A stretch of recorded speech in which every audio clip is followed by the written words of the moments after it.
So we're going to begin our journey in Detroit on M102. No, that's not a radio station. That's 8 Mile Road. We decided to take 8 Mile Road on our way into Detroit. 8 Mile Road is north of Detroit, about 8 miles north of downtown. Along the way, we saw many shuttered businesses and other downtrodden sites. Of course, 8 Mile was made famous by the movie 8 Mile, starring Eminem. 8 Mile Road has also been the physical and cultural dividing line between the wealthier, predominantly white northern suburbs of Detroit and the poorer, predominantly black city. You can see on this map exactly what I'm referring to.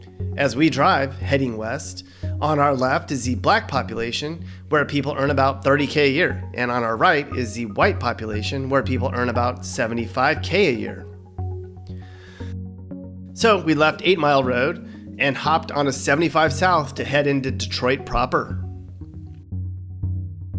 We got off 75 South at Grand Avenue and headed west. We read online that an area near Rosa Parks Boulevard was particularly bad, so we went there first. As it turned out, this wasn't even the worst area we would see. At this point, we were about 4 miles from downtown. For perspective, you can see on this map where we were. The homes here were in pretty bad shape, but just like we saw in Flint about 2 hours earlier, in many of these downtrodden neighborhoods, people were not outside. The streets were just eerily empty.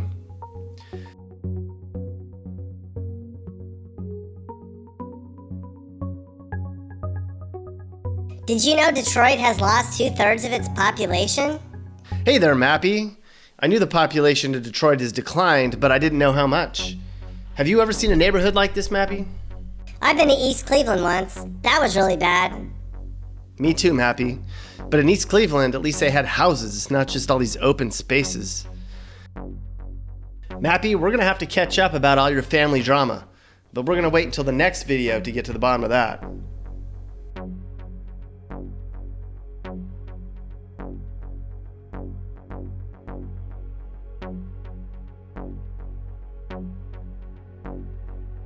As Mappy pointed out, Detroit has lost 1.2 million people in the last 70 years. Of course, that's because of the auto industry decline mostly. That's pretty common knowledge.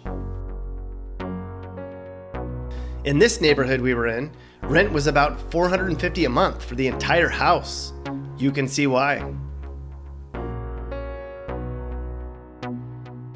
Now we're gonna let this go for a minute or two and then take you to the worst area we saw that morning.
So we left that neighborhood and took Linwood, one of the really bad thoroughfares in Detroit. We wanted to head to the Northwest Goldberg neighborhood, which we read was one of the worst in the city. Of course, Detroit has issues with crime and poverty.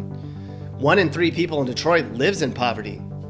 In 1950, 82% of Detroit was white. Now it's 82% black. And of the top 12 employers in Detroit, all but 2 are government jobs.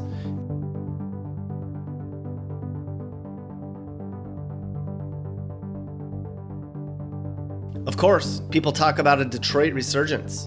While the downtown area itself is improving and adding jobs, the outlying areas like this haven't even been touched.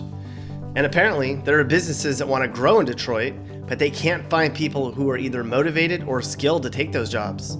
So the city's actively trying to recruit skilled people to the city, offering tax breaks and cheap housing. But progress is progress, and there's an air of hope and optimism among some Detroit folks, mostly in areas not close to this. Okay, so now we're coming up into the really bad neighborhood that we were looking for. And for perspective, here's a map that shows where we are from downtown. We're even closer to downtown now, and it's really abandoned, as we'll see.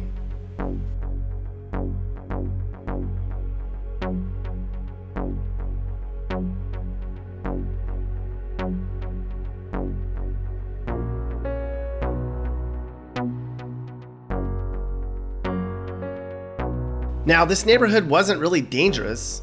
At least we didn't see any people lingering or never felt threatened. So whoever actually lives in these neighborhoods was either hiding inside, sleeping, or not home. Sometimes you'd see a guy on a bike or a few people on their porch, but that was it.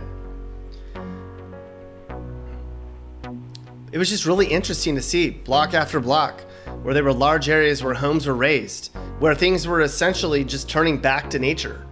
It's like an urban prairie.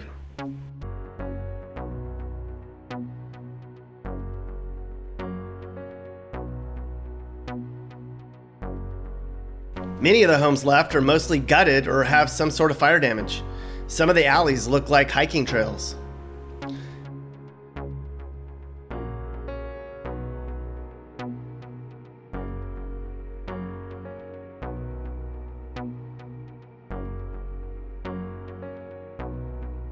I'm not even scared.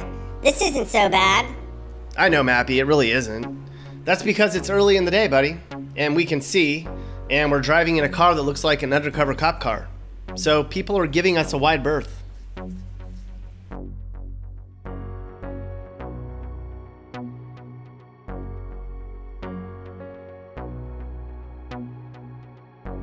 I read online that wild dog packs roam these neighborhoods, hunting the pheasants, possum, roosters, turkeys, and raccoons that have returned to the city. It's not hard to imagine.